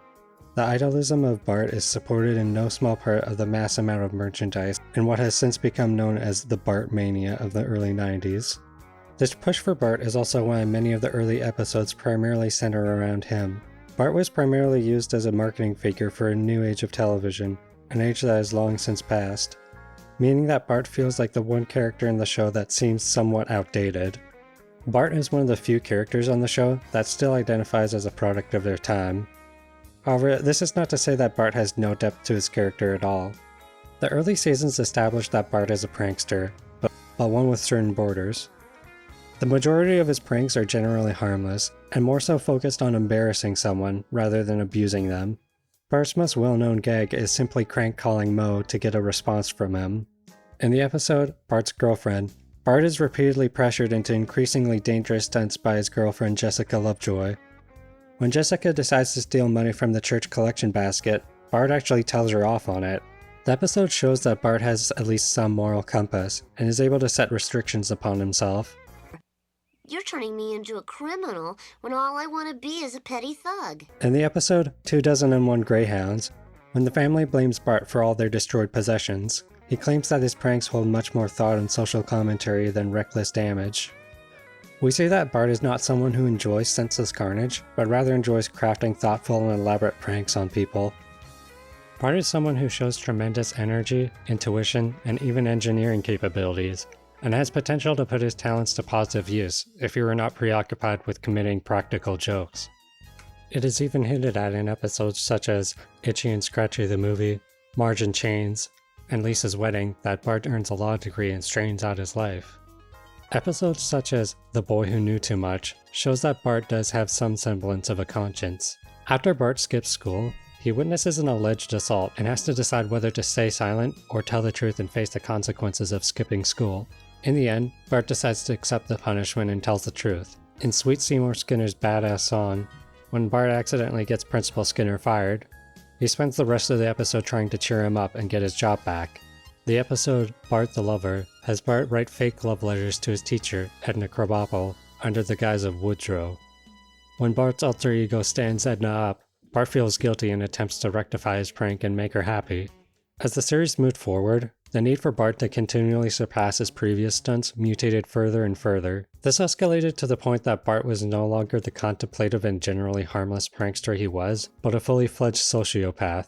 Episode Angry Dad the Movie, when the family is gone for 23 minutes, Bart decides to destroy the entire house out of boredom, nearly kills himself, then immediately says that he's bored again. We see that Bart has done away with thoughtful and minor pranks, and is thoroughly satiated with senseless destruction with no semblance of remorse. In Love is a Many Strangled Thing, a therapist teaches Homer to stop strangling Bart, leading him to be afraid of his own son. Bart then abuses this newfound power to essentially torture Homer and escape punishment from his actions. Homer's therapist tries to restore Homer and Bart's relationship by attempting a trust exercise where Bart must free Homer from a noose. As Homer is quite literally dying in front of him, Bart shows no emotion, and only eventually saves him to save his own life. Homer and Bart then sue the therapist for his home and all of his belongings. Bart takes joy from seeing the suffering of others and shows no guilt for his actions. Unlike the previously mentioned episodes, where characters show sympathy for one another and are faced with moral compromises that allow for them to make independent decisions, many modern episodes have the plot resolve itself, or have the characters forced into a decision away from their own volition. In the episode Paths of Glory, Homer and Marge try to trick Bart into taking a sociopath test. When Bart figures out that he's being manipulated, he changes his answers to make his parents believe he is a sociopath. Notably, he only has to change 3 of his answers. Bart then spends the rest of the episode exploiting his parents' fear of him to try and get away with anything he wishes, even if it's illegal. Once again, Bart abuses his own family for his own enjoyment. In the episode Postcards from the Wedge, Bart notices Marge and Homer arguing about how to encourage him to study. He then manipulates Marge and Homer against each other, nearly destroying their marriage, simply to get out of studying. Lisa blatantly scolds him and rightfully tells him that he is a sociopath. Later in the episode, Bart finds an abandoned subway station and starts driving the train. When he figures out that the shaking of the tracks will destroy the school, he still goes along with it, and nearly kills everyone inside. Bart did leave a note for Homer and Marge under the guise of Lisa, as he wanted to be caught and scolded to gain their attention. However, this does not excuse the fact that Bart was driving a runaway train and thus had no way of stopping the prank himself. Nor did he know that his parents would stop him in time. Bart very well could have murdered an entire school full of children for his own selfish desires. Yeah, there's no way I'm getting monetized now. Bart had morphed from a generally harmless underachiever to a full-blown sociopath. Lisa Simpson is the sensitive, intelligent, gifted, talented child in the Simpson family. Hence, she is totally ignored. Lisa, like the rest of her family, wants to feel accomplished and respected. However, Lisa cannot receive acknowledgement from her indifferent and unlearned family, or her non-existent peers, and so turns to the appraisal of her teachers and the comforting rationality of grades. We see how Lisa breaks down when getting a B+ in Camp Krusty. When the PTA disbands in The PTA Disbands, and the school closes, Lisa begs for her parents to grade her. The episode Lisa's Substitute shows Lisa finding a father figure in her substitute teacher when she is unable to connect with Homer. Similar to Homer, Lisa's goal is respect and admiration in a family and town of underachievers. Lisa is often disliked by fans for her sometimes abrasive nature and is often written off as an annoying character. However, most of these attributes are contributed to the mid and late seasons, and there was a time when Lisa-centric episodes were actually considered the best in the series. In the season 7 episode Lisa the Vegetarian, Lisa decides to become a vegetarian, much to the dismay of her family and peers. The episode primarily has Homer and Lisa unable to see eye to eye on their differences, culminating in Lisa destroying Homer's barbecue and running away. When she meets with Apu and Paul and Linda McCartney, they teach her that she was wrong to try and enforce her beliefs onto others, and to let people live their own lives regardless of disagreement. When Homer and Lisa meet again, they both admit to being wrong, and vow to try and better understand each other. I wanted to apologize. I don't know exactly what went wrong, but I know it's always my fault. Actually, Dad, this time I was wrong. Too. Huh. It is often overlooked that a key aspect of this episode has Lisa learn about tolerance and seek forgiveness for her actions. She isn't just randomly going around complaining about stuff, as some fans put it. In the book Planet Simpson by Chris Turner, Turner states, "At the end of the day, I have to admit that if I have a favorite, it would be Lisa. She's the only one who will escape Springfield." Lisa is possibly one of the most unfairly detested characters on the show, and it is in no small part due to the later seasons botching her character. Later episodes feel as though they purposely make Lisa unlikable and a polar opposite from her original characterization. Anti-Human Site's blog wrote an article chronicling the series' decline after viewing every single episode. What they found most prevalent was the way the series began to treat Lisa in later years, with the opening lines of the essay being, "The show hates Lisa." Lisa is often met with undeserved punishment that is rarely resolved and leaves negative impacts on her. While the other characters in the family are often rewarded for their faults, or are repaired by the end of the episode in some way, Homer getting his job back, Marge and Homer reuniting, Milhouse and Bart becoming friends again, etc., Lisa is often the only one left unresolved when the status quo is reestablished. Anti-Human Site plots out the steps found in many modern Lisa episodes. 1. Lisa is gifted. 2. Lisa is punished for her gift. 3. Lisa needs help from others to escape her punishment. 4. Lisa tries to share her gift with the world. 5. Lisa's gift is rejected. 6. The status quo is restored. Everyone's pain is healed except for Lisa. Take for example, Lisa the drama queen. In the episode, Lisa and her new friend Juliet begin to write a fantasy novel called Equalia. Lisa is gifted. Marge then denies her from being friends with Juliet. Lisa's gift is rejected. When Lisa and Juliet are held captive by bullies, Kearney is the one that helps them escape. Lisa needs help from others to escape her punishment. When Lisa wants to stop playing make-believe, Juliet rejects and leaves her. Lisa's gift is rejected. Months later, Lisa gets a crushing rejection letter from a publisher for her Equalia manuscript. Everything is restored except for Lisa. This pattern can be seen in episodes such as, but not limited to, I Annoyed Gruntbot, Dial N for Nerder, The Good, the Sad, and the Drugly, The Book Job, Lisa Simpson, This Isn't Your Life, The Kid Is Alright, The Squirt and the Whale, Springfield Splendor, $1 Million Maybe, The Full Monty, Gone Maggie Gone, and You Can't Always Say What You Mean. And somehow, episodes inexplicably shift the blame to Lisa for situations that are not her fault. In the episode Make Room for Lisa, after Homer destroys a priceless artifact, he lets a cell phone company build a tower in Lisa's room to pay it off, without consulting her first. Homer simply tells Lisa to stop being selfish and to think of the situation from the perspective of the cell phone company. When Homer asks him why he didn't place it in his own room, he claims that it simply never occurred to him. After Lisa briefly mentions that Homer taped over her favorite movie, Homer places Lisa in Bart's room, who promises to make her life a living hell.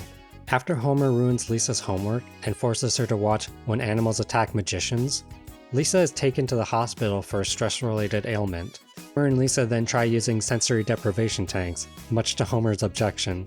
The climax of the episode has Lisa come to the realization that everything was her fault, and that she needed to learn how to empathize with Homer. Somehow Homer's cruel and selfish behavior is rewarded, and Lisa's objections are simply brushed away as her being the rude one. For staying in his dead end, Homer is lavishly rewarded, with love, with friendship, with foreign travel. For trying to escape hers, Lisa is punished again and again. You don't know me at all! But hardly anybody likes jazz. Why should I expect my mom to? That's right. You have to see the other side. The one that always makes you wrong. The later seasons also depict Lisa as a superficial and dislikable character. In the episode Bart Star, Lisa wants to join the Pee Wee football team alongside Bart. When she learns that there are already several girls on the team, she's immediately disinterested.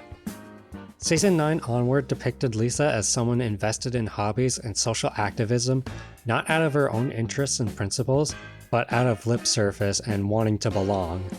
Lisa is the one character on the show that was vocal about her principles, but modern Lisa rejects nearly every one of them. She went from judging Homer for showing pirated cable to the whole town in Homer vs. Lisa and the 8th Commandment, to encouraging him showing pirated movies to the whole town in Steal This Episode. Perhaps the worst change made to Lisa as a character culminated when she married Milhouse.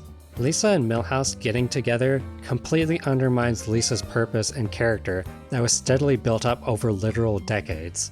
The season 16 episode, Future Drama, spends an entire episode making that clear. Lisa is getting ready to leave Springfield and go off to Yale when Bart gets her scholarship instead. Bart then sees a vision of the future in which Lisa never leaves Springfield and marries Milhouse out of pity and self-doubt.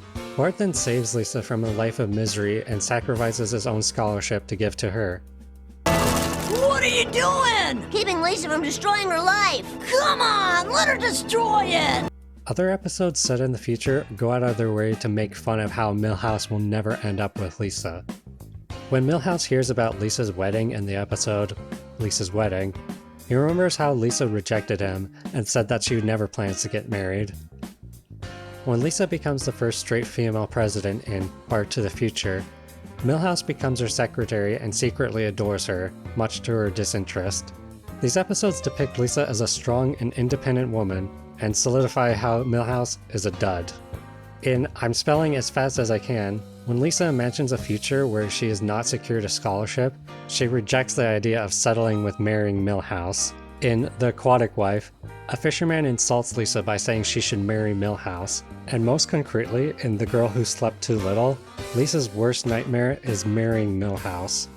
In a way, Milhouse represents the banality and failure of Springfield as an American death trap. He symbolizes the town settling for inadequacy, which Lisa has fought so hard against. Nobody likes Milhouse. However, in the modern era of the show, the series has completely backtracked on Lisa and Milhouse's relationship. In the season 22 episode, Homer Scissorhands, Lisa kisses Milhouse out of pure pity. What had marked Lisa's downfall as a character in future drama had become a reality. Lisa became inexplicably obsessed with Milhouse. In What Animated Women Want, Milhouse treats Lisa like dirt, and she falls head over heels in love with him. Lisa even acknowledges that she's acting more like Marge, something that she had strongly protested over the series. Yet even then, Lisa makes no effort to leave Milhouse and still accepts the abusive behavior. By the end of the episode, Milhouse does not even really apologize and still acts abrasive to Lisa, much to her acceptance. In Holidays of Future Past, we see Lisa and Milhouse married, with Lisa taking Milhouse's last name, disconnected from their daughter, and still living in the dead-end town of Springfield. Lisa and Milhouse are miserable together, with even Nelson calling her marriage dead and unfulfilled. This is even further shown in the episode Days of Future Future, when Lisa refuses to even talk to Milhouse. And lastly, Lisa now works as a generic businesswoman. Even Maggie, the most forgotten character on the show, has become a wildly successful musician before Lisa. What happened to the Lisa that wanted to be a famous jazz musician, unbound by marriage? What happened to the Lisa that wanted to earn Nobel Prizes? What happened to the Lisa that wanted to keep her own name when she married? What happened to the Lisa that questioned whether she would even get married? What happened to the Lisa that didn't want to become a housewife? Ultimately, these future episodes are not even considered canon, yet they represent the dismantling of Lisa's character over the previous 2 decades and show how little the writers care about her. It feels as though it's just one big practical joke, not just on the audience, but against Lisa. And I think that the viewers hate Lisa because the writers hate Lisa. Next, it's important to note how major side characters had developed over the series, and whether or not they had contributed to the anti-text of fans. One of the most prevalent side characters is the Simpsons' next-door neighbor, Ned Flanders. Flanders represents an ideal version of Homer and of an American family, coming across as an exaggeration of the sitcoms Groening had watched in his youth. He's a devoted Christian with 2 kids and a wife that love and respect him, and he lives in comfort. The early seasons explicitly depict him as someone who can afford luxurious gifts for his family. Despite his substandard job, he's still much happier and more fulfilled than Homer. However, things began to change when Maude Flanders died in the episode Alone Again Naturdiddly. The entire episode feels insecure about its own status quo change, blatantly showing all of the series' previous deaths, and having Reverend Lovejoy spout exposition of all the permanent changes on the show. It comes across as the episode trying to excuse itself by pointing to other, much better episodes. The reason for Maude Flanders being killed off wasn't so that Ned could have a major character change, but because her voice actress Maggie Roswell wasn't available. The issue is that Maude's death is not treated with the same respect as others on the series, and fundamentally changed Ned's purpose. Ned fell from being the height of a sentimental, stereotypical modern American family that Homer wished to reach, to a symbol of sympathy. He was routinely depicted as unhappy and broke, now representing what Homer would be like at rock bottom. Conversely, there is Barney, who portrays Homer's low point in the early seasons. Barney represents what Homer could have been like if he never met Marge, as many flashback episodes depict them as being good friends throughout high school on the same downward path in life before Homer meets Marge. In the episode Homer's Night Out, when Marge kicks Homer out of the house, he has to sleep at Barney's filthy apartment. In the episode She Used to Be My Girl, while Marge and Homer get happily married, Barney and his girlfriend break up. In the episode Simpsons Roasting on an Open Fire, the writers demonstrate how Homer has reached his lowest point in the episode by showing Barney driving by in a fancy car with a beautiful woman. Spanning seasons 11 through 15, the writers made Barney quit drinking. However, Barney's brief sobriety took away his role in the show as Homer's low point, without really giving him much more depth. The show simply switches out jokes about alcoholism with struggling rehabilitation, before simply reversing the change with no explanation in the episode My Big Fat Greek Wedding. In the early seasons, however, Barney was still able to have depth to his character, while still maintaining his role in the series. Episodes like Homer's Barbershop Quartet and A Star is Burned show that he is a talented singer and artist. One character change that was handled relatively well was Nelson, making him a much more sympathetic and misunderstood character. While many episodes in early seasons had one-off gags that poked holes in Nelson's tough guy facade, we would not see major changes until the mid-seasons. The episode The Ha Ha Coupled explains that Nelson bullies others because the only way he learned how to have others respect him was out of fear. The episode Any Given Sundance shows that Nelson's attitude stems from his unfortunate upbringing. And the episode Lisa's Date with Destiny shows that he falls into bullying due to peer pressure. These episodes made Nelson a sympathetic character not by completely reversing his personality, but by dissecting why he acts the way that he does. Moe, on the other hand, while desperate for companionship like Nelson, is not handled with the same grace. Unlike Nelson, whose abrasive attitude is used to disguise his own insecurities, they never explain why Moe's desperation for affection is so contradictory with his reclusive and violent attitude. While some characters were made much deeper and more interesting, many unfortunately did so by reversing their entire personality and purpose in the series.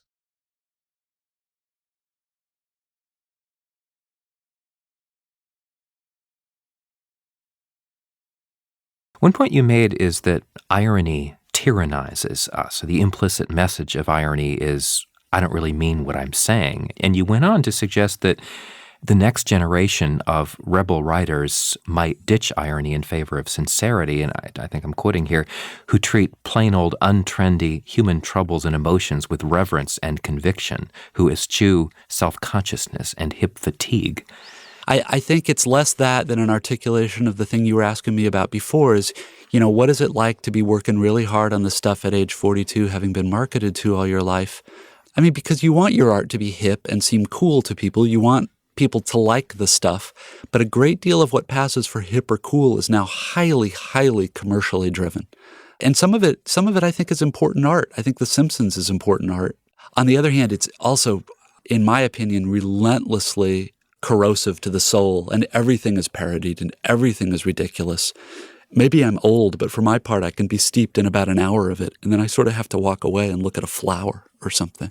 If there's something to be talked about, that thing is this weird conflict between what my girlfriend calls the inner sap, the part of us that can really wholeheartedly weep at stuff, and the part of us that has to live in a world of smart, jaded, sophisticated people and wants very much to be taken seriously by those people. I don't know that it's that irony tyrannizes us, but the fashions that are so easy to criticize but are so incredibly powerful and authentic seeming when we're inside them tyrannize us. I don't know that it's ever been any different. That probably makes absolutely no sense. No, it actually makes That was my experiment at telling the truth. One element of the series that changed over time was its use of irony and satire. Many of the earlier episodes sought to create endings that subverted how traditional sitcoms wrapped up everything perfectly, often making very bittersweet endings. If we get through to just that one little girl, it'll all be worth it. Yes, particularly if that little girl happens to pay $46,000 for that doll. What? Oh, nothing. Well, we didn't get any money, but Mr. Burns got what he wanted. Marge, I'm confused. Is this a happy ending or a sad ending? It's an ending. That's enough. I won't say what award it was because I can't remember, but we won some sort of cockamamie award for this show, and it was from kind of a conservative organization. So I was even worried about going to the ceremony, but I went to the ceremony. So I figured, well, good, and when they played the clip, they showed Bart and Lisa hugging and then cut out all the fighting. They did not show the Simpson-esque version of it. They showed the horrible, crappy television version, which would have had everyone happy at the end. And I was really kind of annoyed at that, and a lot of my speech was yelling at the people who were giving us the award. Endings often return to the status quo, though usually at the cost of the town being destroyed or characters having to sacrifice something.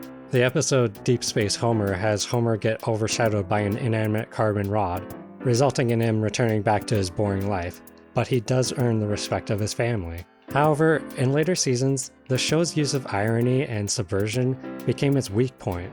In the book Leaving Springfield, Kevin Detmar argues that the season 9 episode The Cartridge Family is simultaneously in support and opposition to gun control.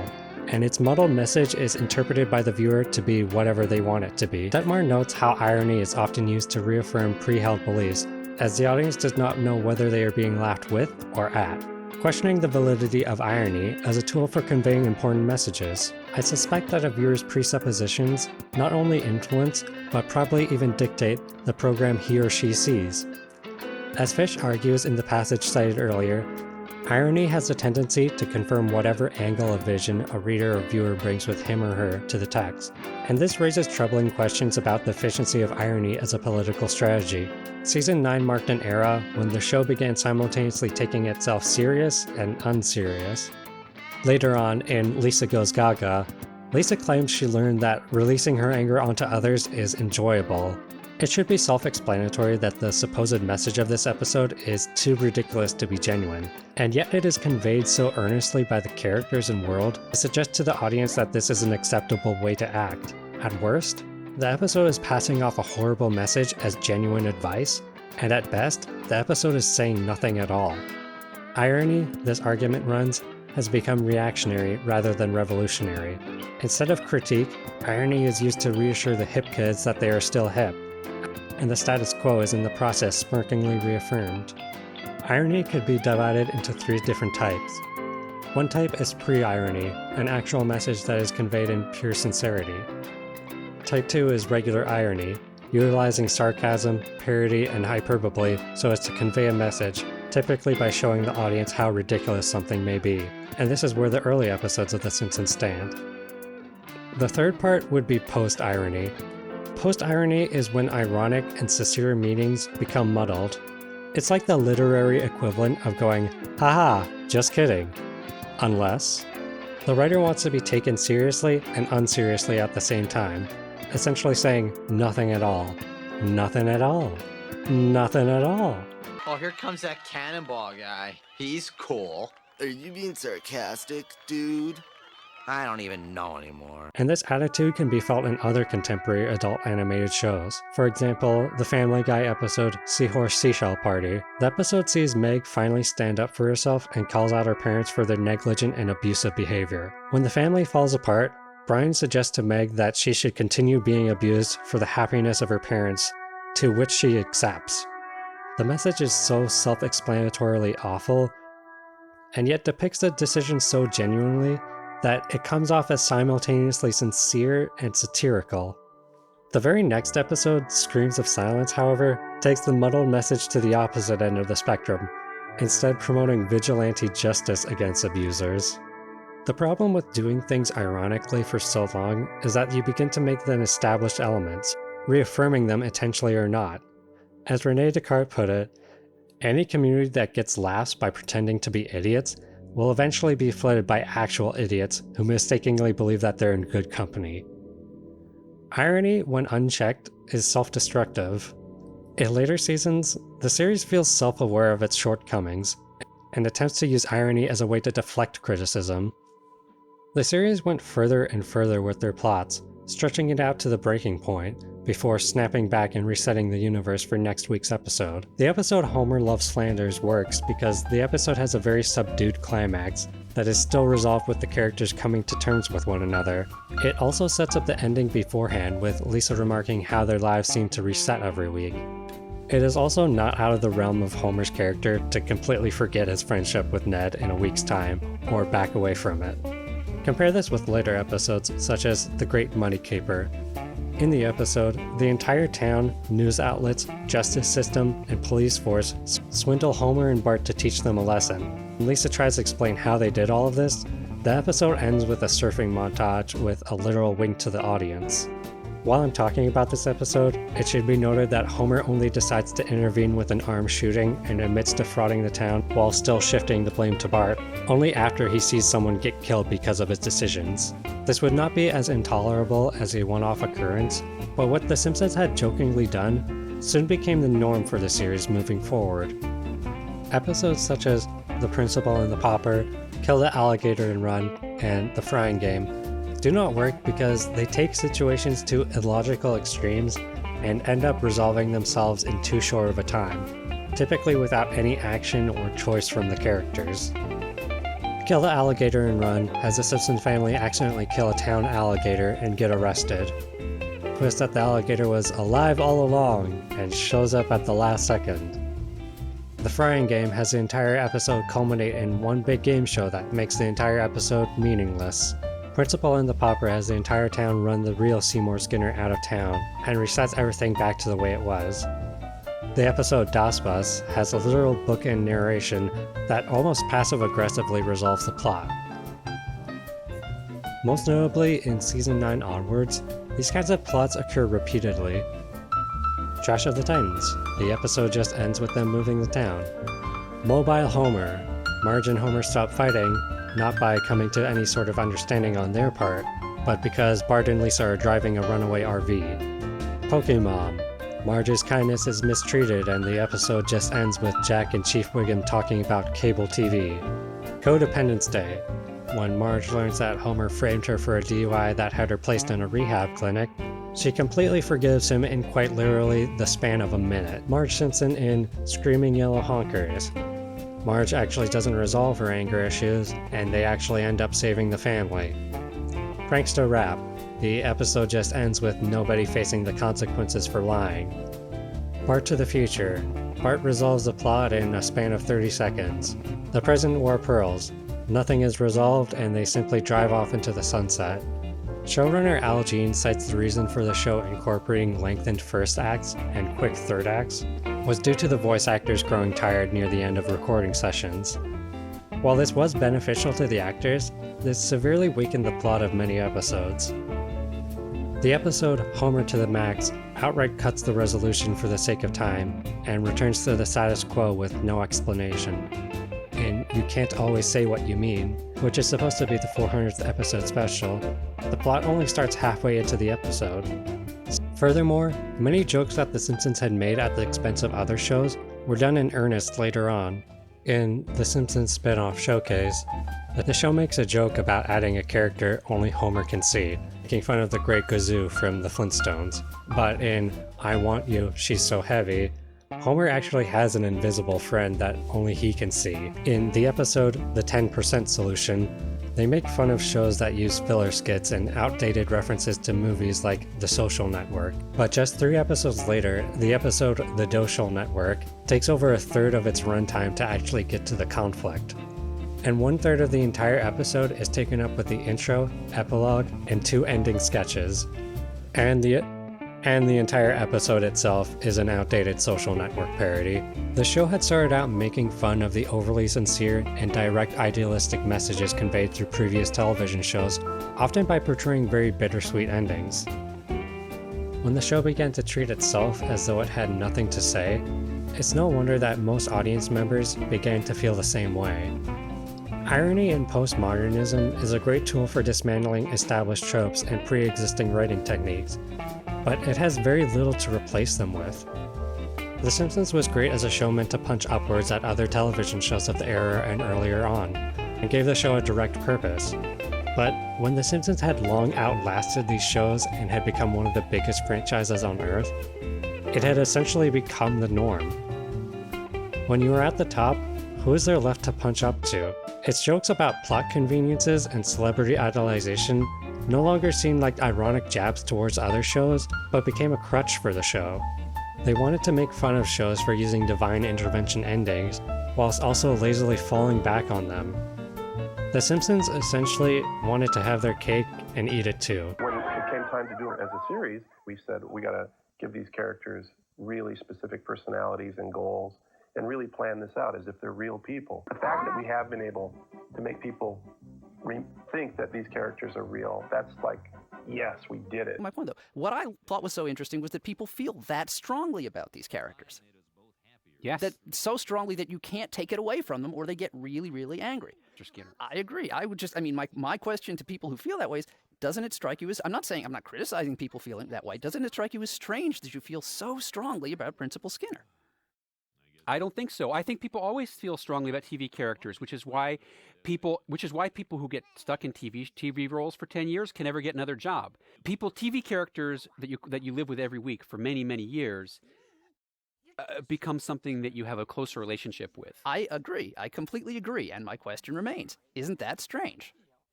I'm not saying it's wrong. It I'm is a saying little it's strange. It's really strange.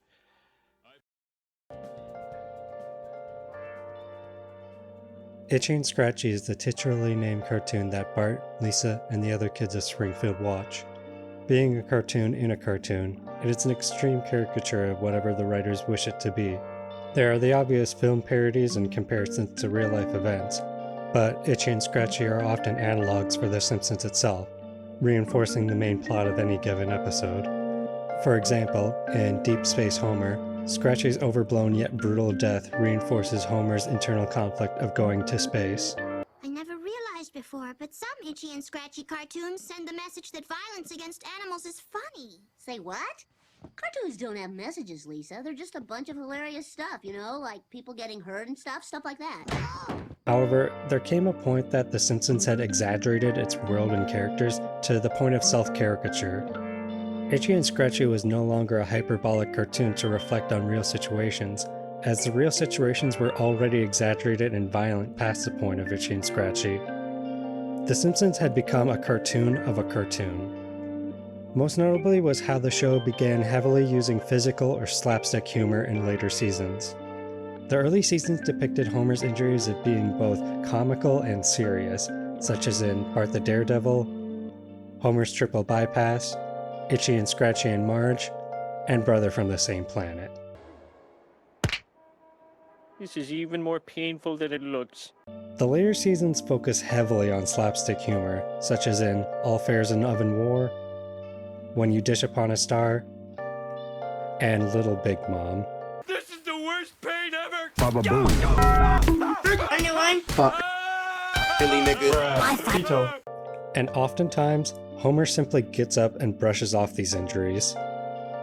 This took Homer from being a very vulnerable person to an invincible cartoon character who is magically healed between scenes. Hey, Dad, can you move your head? No, I can't. It's broken. Are you sure you don't want to go to a doctor? I mean, a drawbridge did close on your head. Nah, I'll just walk it off. Aside from its humor, the show also became incredibly exaggerated in its commentary. Compare the Itchy and Scratchy and Poochie show to Principal and the Pauper. Both episodes are meta-narrative statements of the show and its viewers. In fact, they both end with the character being written off and laws being written to prevent them from ever returning. The episode premiered halfway through season 8, a point in the show's history where it slowly started to shift away from mundane situations to more bizarre action-oriented plots. For as much as it made fun of fans of the show, it made even more fun of the people behind the show. Principal and the Pauper, however, squarely targets the viewers and publicly shames them for being invested in fictional characters. As mentioned before, the entire goal of the series since its inception was to make these characters feel real and have the audience emotionally invested in their situations. And the same could be said of almost all fiction.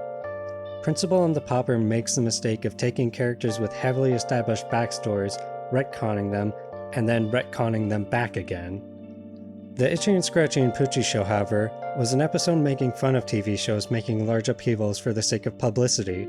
It also had the added benefit of being a TV show inside of a TV show, and not messing with any pre-established characters.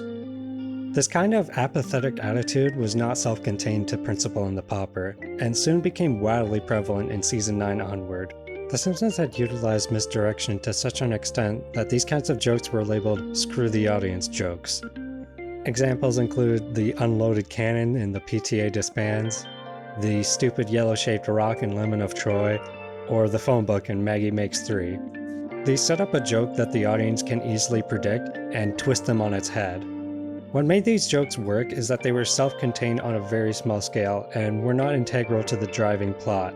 However, in season 9 onwards, there was a large fundamental shift in tone. A large amount of episodes simply end with giant twists that nullify everything that happened, or simply end with no resolution at all. These end up less like screw the audience humor for the sake of one-off jokes, and more like a giant middle finger to the audience, being vindictive towards them simply for tuning in to watch. Additionally, many episodes exaggerate the show's cynicism to the extreme. For example, in The Boys of Bummer, Bart loses the championship baseball game and is bullied by everyone in town. When Bart is driven to literal insanity and at the top of a water tower, the town has still not forgiven him, and Chief Wiggum even yells at him to jump. After Bart attempts suicide and is sent to the hospital, the town has still not forgiven him. Season 6's Lisa on Ice made a similar statement on how spectators easily become over-involved and violent, but it did so with a bittersweet ending, and did not vilify every person in town in the process. With these kinds of episodes, the series had begun devaluing itself, treating itself as being devoid, unable, or unwilling to include any sort of meaning or emotion, despite the early seasons not only proving otherwise, but being created for that sole intent. While The Simpsons had always been somewhat nihilistic and satirical of its overly idealistic and campy predecessors, the series began taking its pessimism to new extremes. The series' newfounded negativity towards anything remotely wholesome had it self-deprecating itself for portraying any sort of message in its early seasons. The Simpsons had effectively erased the shows that it sought to mock in the first place, ushering in a new wave of media, and with no one left to attack, it reverted to attacking itself. The series had adopted a new persona of detachment and apathy, showing hostility towards its fans and itself for displaying any residual of enthusiasm. The Simpsons was fundamentally about a dysfunctional family aiming to sympathize and understand one another despite their flaws, and in turn have the audience show compassion towards these characters. When the humor, characters, story, and overall tone is one of seething passive aggression and apathy, the audience will do nothing but reciprocate that general attitude. Another aspect that took a negative toll over the years is how the series tackled parody. The Simpsons is filled with references to other TV shows and films, even from its inception. However, there's a key difference in the way that these jokes are told. In many modern episodes, references to other shows are done pretty much verbatim, often recreating a scene shot for shot, and not adding or subverting from the original text. They essentially boil down to, hey, it's that thing you know, but with the Simpsons characters doing it.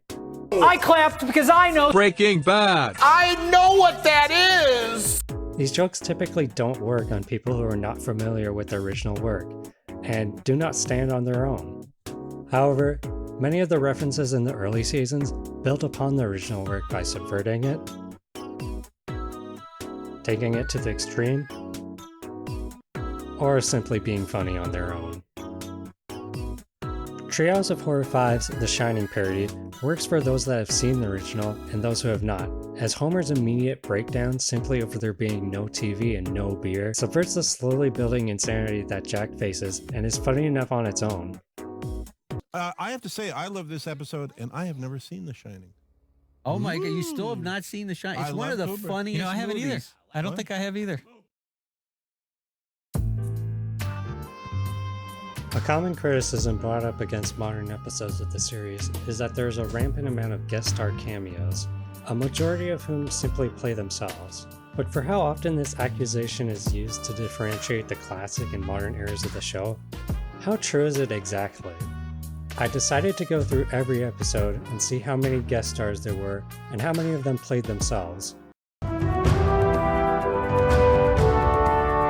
Now, keep in mind there are some odd variables in this research, such as how some bands are listed as one guest star, and that some guest stars have played both themselves and original characters in the show, and sometimes in the same episode. As you can see by this graph, the narrative of modern episodes having an overinflated amount of guest stars and celebrity inserts when compared to earlier seasons is not as disproportionate as it is often perpetuated. There are obvious spikes with seasons 11, 24, and 28 having the most guest stars with 64 each. The season with the most celebrity self-inserts is season 22, but the season with the highest guest to self-insert ratio is season 19, with nearly half of the guest stars playing themselves. The episode with the most number of guest stars is season 28, episode 13, The Great Gatsby Part 2, with 11 celebrity cameos. The runner-up is split between season 24, episode 1, Moonshine River, and season 3, episode 17, Homer at Bat, with 10 each. So why are later episodes lambasted for their celebrity appearances, when earlier seasons are just as guilty. It is important to look past the raw numbers and actually look at the context of how these characters are depicted. Many of the celebrity cameos in the early and mid seasons of the show tended to downplay themselves and subvert the typical guest star format. They depicted the celebrities as real, down-to-earth people with mundane hobbies and aspirations. Mike Shosha would rather decontaminate the nuclear power plant than play baseball. Bette Midler cleans up trash on the highway. Dan Clowes wants to write Batman. You don't have to know who these people are to find them funny or entertaining. These subversive depictions seek to undermine the glorification of celebrity status and culture. In modern episodes, however, celebrities take up much more of the spotlight, with many episodes revolving almost solely on them. They were no longer there to enhance a plot, they were the plot. Compare the episodes Stark Raving Dad from Season 3 to Lisa Goes Gaga from Season 23. Stark Raving Dad has Bart falsely start a rumor that Michael Jackson would be coming to Springfield. The entire town immediately bands together to meet him, and even rename an expressway after him. They are all then disappointed to find out that the Michael Jackson they wanted to meet was really a man named Leon Komposky. The episode ends with Leon trying to make up for disappointing Bart and overshadowing Lisa's birthday by helping Bart write a song for her. In Lisa Goes Gaga, the entire town praises Lady Gaga when she comes to Springfield, but unlike in Stark Raving Dad, their overenthusiastic appraisal for celebrity culture is not met with disappointment, but is supported even to the very end of the episode. The episode even has Lady Gaga explaining how she's just like any normal person, while showing the exact opposite of that. The episode follows Lady Gaga trying to help Lisa with her emotional issues for seemingly her own satisfaction, and the episode ends with Lisa learning that it's okay to lash out against others. The Simpsons went from making fun of celebrity culture to supporting it. Hello, Homer. I'm George Harrison. Oh my god. Oh my god! Where did you get that brownie? Over there's a big pile of them. Hi, I'm Ron Howard. Ron Howard? Yeah, I'm looking for Alec Baldwin and Kim Basinger. Alec Baldwin and Kim Basinger?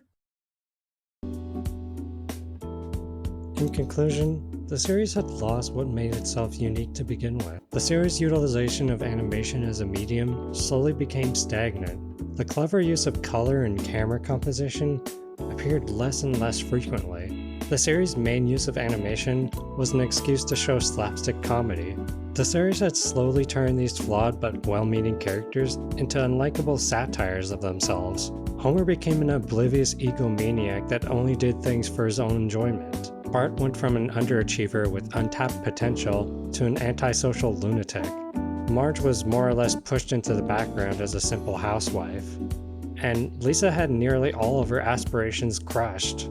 Additionally, many permanent changes were made to secondary characters that added little more depth to them, often coming across as change just for the sake of retaining viewer attention. The show had started off treating celebrities as regular people with mundane interests and goals, but later began worshipping celebrities and celebrity culture.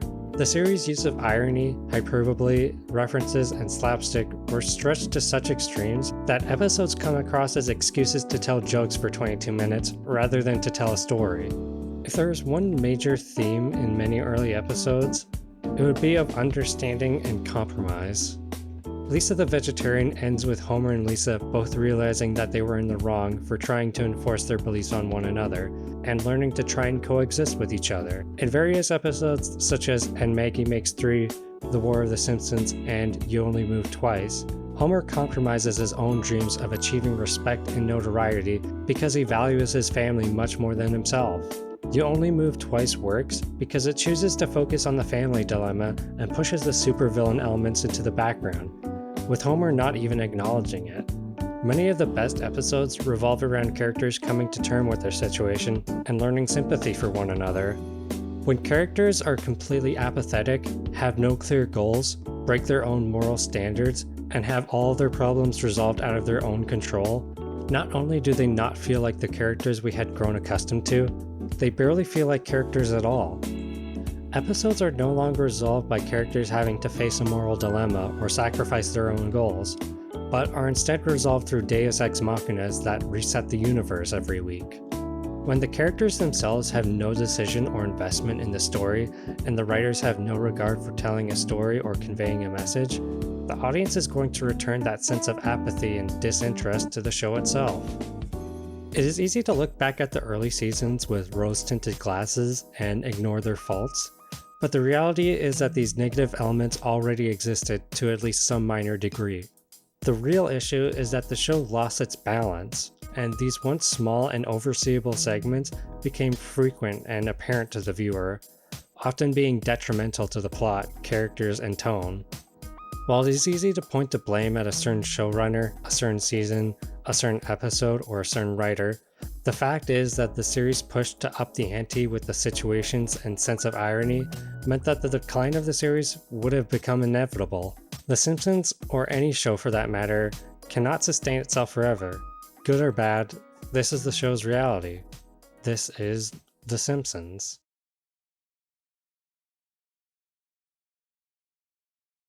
Instead of ending on a negative note, I want to talk positively about something. The Simpsons has inspired countless animated shows to some degree. However, these shows often choose to imitate The Simpsons' biting cynicism while excluding the more positive and heartwarming facets. However, if there is one show that took elements of The Simpsons and even expanded them, it would most likely be BoJack Horseman. In many ways, BoJack as a character resembles The Simpsons as a TV show. BoJack had a famous show in the 1990s, but is now a jaded actor who coasts off his own legacy. The Simpsons is mostly stuck in the perpetual cycle of the status quo because it is a syndicated series shown on TV, where viewers are allowed to view episodes in any order or number they wish.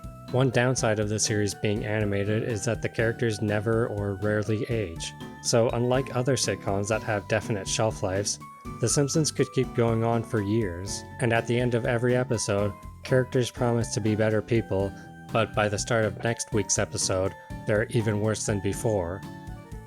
BoJack Horseman being a Netflix original means that it's intended to be binge-watched in chronological order, meaning that we actually get to see BoJack develop as a character throughout the series. The notion that The Simpsons is a show that rewards viewers for paying attention is taken even further, with background gags and jokes that can run throughout an entire season. To some degree, BoJack Horseman feels more like The Simpsons than recent seasons of The Simpsons. It is fantastic that streaming services have been able to tell stories that conventional TV broadcasting have not been able, or willing, to execute as well. Man, it sure would be a shame if Netflix would decide to cancel BoJack Horseman as well as its sister show Tuca and Birdie. Oh wait. Unfortunately, Netflix no longer seems interested in shows like BoJack Horseman, and is instead focusing on pure comedy shows such as Big Mouth and Paradise PD. It should also be mentioned that Netflix ordered 2 seasons of Big Mouth and only ordered 1 season of Tuca and Birdie. While BoJack Horseman may have ended prematurely, I'm glad that the show didn't overstay its welcome and stopped while it was ahead. And thankfully Adult Swim is picking up Tuca and Birdie for a 2nd season.